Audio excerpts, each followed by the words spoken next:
Hi எல்லோருக்கும் வணக்கம். Welcome to உங்கள் நான் கமல் ஹாசன். ஸோ இந்த வீடியோவில் நம்ம கமல் சார் பற்றின ஒரு புதிய தகவல் தான் டிஸ்கஸ் பண்ண போகிறோம். ஸோ வீடியோக்குள்ளே போகிறதுக்கு முன்னாடி நம்ம சேனலுக்கு நீங்கள் புதுசாக இருந்தீங்க அப்படின்னா கண்டிப்பாக சப்ஸ்கிரைப் பண்ணிக்கோங்க. வீடியோ மறக்காமல் ஒரு லைக் பண்ணிக்கோங்க. இப்போ நம்ம வீடியோக்குள்ளே கண்டிப்பாக போகலாம். ஸோ கமல் சாரை பற்றி இன்னைக்கு ஏகப்பட்ட ட்ரெண்டிங் டாபிக்ஸ் வந்து இருக்குது அப்படிங்கிறது பார்க்க முடியுது. அதில் முதல் டாப்பிக்கே வந்து கமல் சார் வந்து செலிபிரிட்டி மட்டும் மீட் பண்ணல. நேற்று அவர் ஆஃபீஸ்க்கு போன எல்லார் கூடயும் வந்து புகைப்படம் எடுத்திருக்காரு.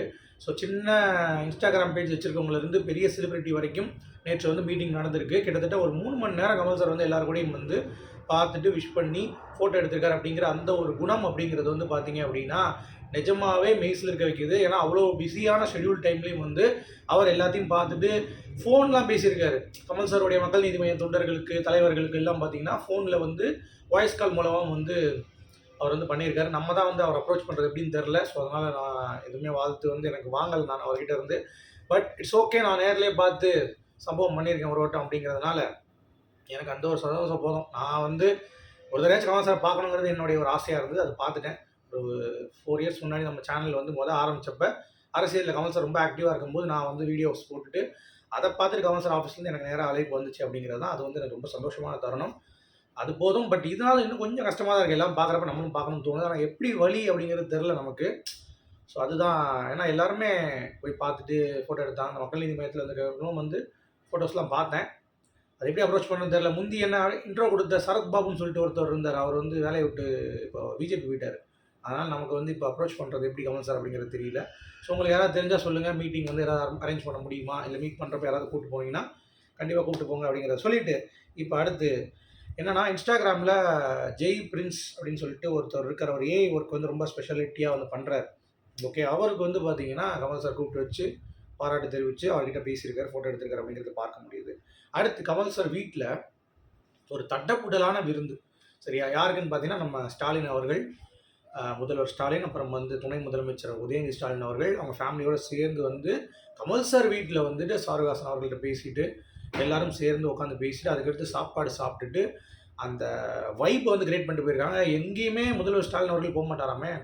அவர் வந்து ஒரு வீட்டில் வெளியே வந்து சாப்பிட்டது அப்படிங்கிறது வந்து கமல் சாரோடைய வீடு அப்படிங்கிறது தான். ஸோ 2 பேருக்குள்ள அந்த இணக்கம் பாண்டிங்லாம் வந்து பார்த்திங்கன்னா வேறு லெவலு. ஸோ ஃபோட்டோஸ் எடுத்து அவங்களும் வந்து டிஸ்கஸ் பண்ணி ஒரு வைப் வந்து கிரியேட் பண்ணிட்டாங்க அப்படிங்கிறது பார்க்க முடியுது. அடுத்து மிஸ்கின் அவர்கள் ரஜினிகாந்தும் கமல்ஹாசன் அவர்கள் இணைந்து நடிக்கக்கூடிய படம் வரப்போகுது அப்படின்னு தெரிஞ்ச உடனே அவர் என்ன பண்ணிட்டாரோ ஒரு கதை எழுதிட்டாராம். டக்குன்னு ஹிஸ்டாரிக்கல் ஃபிலிம். அது விஜய் சேதுபதி கூட ஒரு ரோல் எழுதியிருக்காரு போல தெரியுது. எழுதி வச்சுட்டு அதுக்கடுத்து பார்க்கும்போது ஐயோ வேண்டாமே, இளையராஜா தான் மியூசிக் பண்ணணும் அப்படின்ற மாதிரி அவருக்கு ஒரு பாயிண்ட், இளையராஜா பண்ணணுன்ட்டு. ஸோ அதனால் அப்படியே வந்து விட்டாராம் ஸ்டன் ஆகிட்டு. நல்லா வந்துருச்சு சொல்லி கதையெல்லாம் 4 பேருக்கு நரேட் பண்ணும்போது தானுக்கிட்டலாம் வந்து சொன்னாராம், சூப்பராக இருக்குது அப்படின்ற மாதிரி சொன்னாராம். பட் அதை அப்படியே நான் சொல்லலை, அப்படியே விட்டேன் அப்படின்றாரு. இது என்ன பிட்டு மிஸ்கின், உங்களுக்கு அழைப்பு வரணும்னு ஒரு பிட்டா? அதெல்லாம் எனக்கு தெரிஞ்சு மிஸ்கின்லாம் வந்து பார்த்தீங்கன்னா 2 பேரும் ஹேண்டில் பண்ணுறது ரொம்ப ரொம்ப டஃப். அப்புறம் 12th ஸ்டாண்டர்ட்லேருந்து நான் கமல் சார் ஃபேனு. குணா, மகாநதி இந்த 2 படம் எனக்கு வந்து சினிமாவை நான் உள்ளே வந்து பார்த்ததுக்கு எனக்கு வந்து ஒரு ஹெல்ப்ஃபுல்லாக இருந்துச்சு அப்படின்ற மாதிரி அவர் வந்து சொல்லியிருந்தார். அடுத்து நாயகன் படம் இருக்குல்ல, அந்த படத்துக்கு ரிலீஸ் ஆகிடுச்சு. இப்போ உற்சாக வரவேற்பு, மக்கள் வந்து பார்த்திங்கன்னா அவ்வளோ வரவேற்பு வந்து கொடுத்துட்ருக்காங்க. ஸோ கமல் சார் ரொம்ப ஹாப்பி. கமல் சாரோட இப்போ ரஜினி சாரோட படம் வந்துச்சு, ஏதோ ஒன்று படம் மனிதனா படையப்பா வந்துச்சு. பட் அது பெரிய ரீச் வந்து ஆகலை. இதுதான் வந்து செம்ம ட்ரெண்டிங்காக போயிட்டுருக்கு அப்படிங்கிறது பார்க்க முடியுது. அடுத்து விக்ரம் ஹைதராபாத்தில் சக்கப்போடு போடுதுங்க. குறிப்பாக ஒரு 4 தேட்டர் ஒருத்தர் போட்டிருந்தார். நம்ம கமலோடைய ட்வீட் எப்பயும் போடுவார்ல சுந்தர் அப்படின்னு சொல்லிட்டு, அவர் வந்து போட்டிருந்த பார்த்தேன். அவ்வளோ தேட்ரு, 4 தேட்டரில் அவ்வளோ செலிப்ரேஷன்ஸ் அப்படிங்கிறது பார்க்க முடிஞ்சிச்சு. ஸோ சூப்பராக இருந்தது அப்படிங்கிறது தான். அடுத்து ராசி அழகப்பன் அவர்கள் லேட்டஸ்ட்டாக ஒரு இன்டர்வியூவில் வந்து கமல் சாருக்கு தக் லைஃப் தோல்வி படம்னு சொல்லிட்டாங்க. தோல்வி படம்லாம் வந்து கிடையாது. அது வந்து பார்த்தீங்கன்னா கமல் சாருக்கு லாபம் உள்ள ஒரு படம், அதாவது வெற்றி படம் தான். அது வந்து உங்களுக்கு ரொம்ப ஃப்ளாப்போ அதெல்லாம் கிடையாது. லாபம் தான் வரல, மற்றபடி போட்ட காசு வந்துருச்சு. பட் கமல் சார் விழுந்தாலும் அவரே தான் எழுந்துச்சு வருவார். நீங்கள் யாரும் வந்து தூக்க தேவையில்லை, அப்படியா ரொம்ப அனுதாபம்லாம் படாதீங்க அப்படின்ற மாதிரி பேசியிருந்தார். வெளிநாட்டு வசூல் வந்து கமல் சாருக்கு இருக்குது அப்படின்ற மாதிரி பேசியிருந்தார். அடுத்து கேஸ் வரைக்கும் ரீசெண்டாக வந்து பார்த்தீங்கன்னா பஞ்சதந்திரம் வந்து கதை எழுதிட்டேன் அப்படின்ற மாதிரி சொன்னார். எல்லோரும் ஆக்டிவாக இருக்காங்க, பண்ணலாமான்னு சொல்லி கேட்டிருக்காரு கமல் சார்கிட்ட. இப்போதைக்கு அந்த ஜோன் வேணான்னு சொல்லி கமல் சார் சொல்லிட்டாராம்.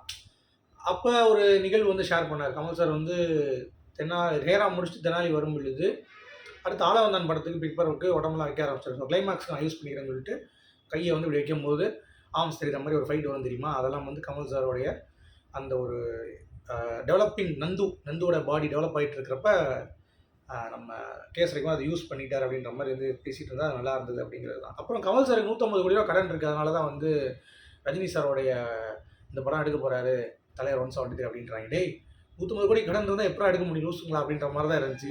அதெல்லாம் இல்லை கிடையாது. இந்த படத்துக்கு நல்லா தான் செலவு பண்ணுறாரு கமல் சார். காசுலாம் இருக்குது. ரஜினி படங்கிறப்ப அதுக்கேற்ற மாதிரி ஒரு எலிவேஷன் வந்து கமல் சார் கொடுத்துருக்காரு. கடன் இருக்குது, இந்த மாதிரி சும்மா லூஸ் தான் பேசிகிட்டு இருக்காங்க அப்படிங்கிறத பார்க்க முடியுது. ஸோ அந்த நியூஸ் தான் இப்போ வந்து சும்மா ஃபேக்காக ட்ரெண்ட் பண்ணிட்டு இருக்காங்க. அது வந்து பொய், அது கடன்லாம் இல்லை. அப்புறம் சீமான் அவர்களுக்கு கமல் சார் வந்து கட்சி கொள்கை ரொம்ப பிடிவாதமாக இருக்கேன் கொள்கையில். அதெல்லாம் ரொம்ப எனக்கு பாராட்டக்கூடிய விஷயம். ஸோ ஹாப்பி பர்த்டே சீமான்.